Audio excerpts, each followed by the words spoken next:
สบายดีเนาะสบายดีลูกค้าหมดทุกคนมื้อนี้ก็กลับมารีวิวเครื่องน้อยหนึ่งให้ลูกค้าทุกคนได้เบิ่งเนาะลูกค้าที่ว่าติดตามพ่อค้ามาตลอดก็ได้เบิ่งนำกันเนาะเครื่องนี่พ่อค้าจะรับประกันให้เนาะรับประกันหลังการขายให้6เดือนเนาะถ้าเรื่องวาล์วเรื่องอ่ามันหยังมีลมออกบ่ได้เนาะพ่อค้าจะรับแปลงฟรีให้เลยเนาะแปลงฟรีให้เลยเนาะ แล้วสำหรับลาวเนาะสำหรับลาวแม่นในระยะ6เดือนเนาะถ้าว่ายิงบ่ถูกยิงบ่กุมเนาะลูกค้าสิเปลี่ยนลาวใหม่ให้เลยเนาะเปลี่ยนฟรีให้เลยเนาะลาวเนาะสิส่งลาวเก่ามาแล้วก็พ่อค้าสิส่งลาวใหม่ไปเปลี่ยนให้เลยเนาะรับประกัน100เต็มที่ให้ลูกค้าเนาะแล้วก็อีกอย่างก็สามารถเก็บปลายทางให้ลูกค้าได้เนาะสามารถเก็บปลายทางเนาะทางภาคกลางภาคเหนือเนาะส่วนหลายจะเป็นภาคกลางภาคเหนือเนาะเก็บปลายทางให้ลูกค้าเนาะเก็บปลายทางให้ลูกค้าได้เนาะมีแต่โอนมัดจำเนาะโอนมัดจำหน่อยนึงเนาะประมาณ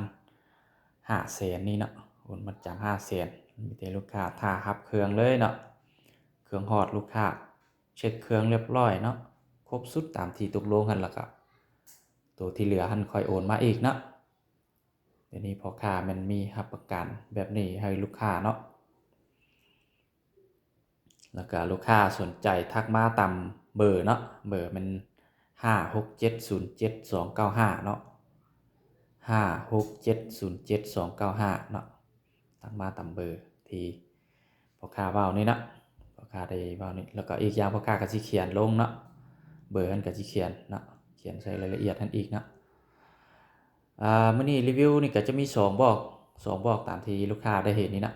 อันนี้จะเป็น Tatico เนาะอันนี้เป็น K2 เนาะก็รีวิวหลายเทื่อเนาะให้ลูกค้าได้เบิ่งอีกแล้วเนาะแต่ว่าก็ยังมากลับมารีวิวอีกเนาะเพราะว่าเครื่องมันเข้ามาใหม่เนาะตัวเก่าได้ปล่อยออกหมดตัวใหม่เข้ามาก็รีวิวให้ลูกค้าอีกหั้นน่ะ K2 เนาะ K2 วาล์วปรับในเนาะตัวนี้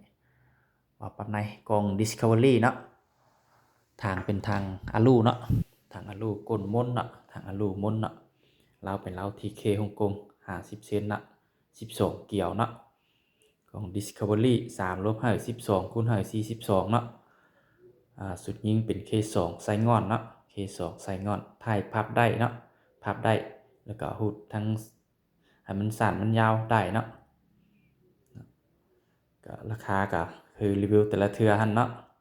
7,800,000ให้ลูกค้าเนาะ7,800,000เนาะ7,800,000ให้ลูกค้าถ้า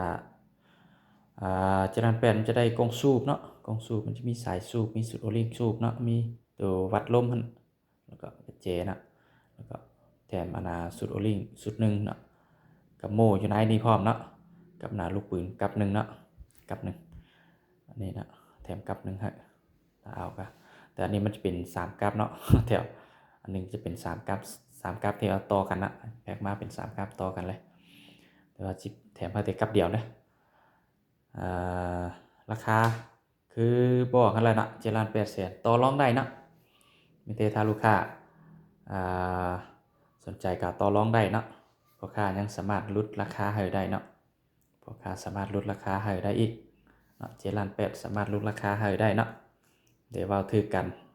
ว่ามวนนำกันก็สิลดได้หลายอยู่เนาะ แล้วก็มาบอกนี้จะเป็น Tatico เนาะ